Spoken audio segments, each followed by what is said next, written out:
মা ইলিশ ধরে আমরা দেশের ক্ষতি করব না, মা ইলিশ ধরে আমরা দেশের ক্ষতি করব না।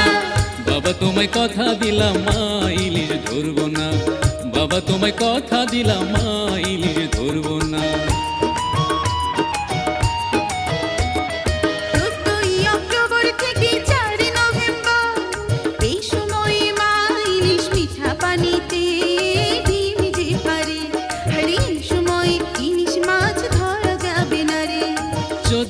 অক্টোবর থেকে 4 নভেম্বর এই সময়ে মা ইলিশ মিঠা পানিতে ভিজে পড়ে, এই সময়ে ইলিশ মাছ ধরা যাবে না রে।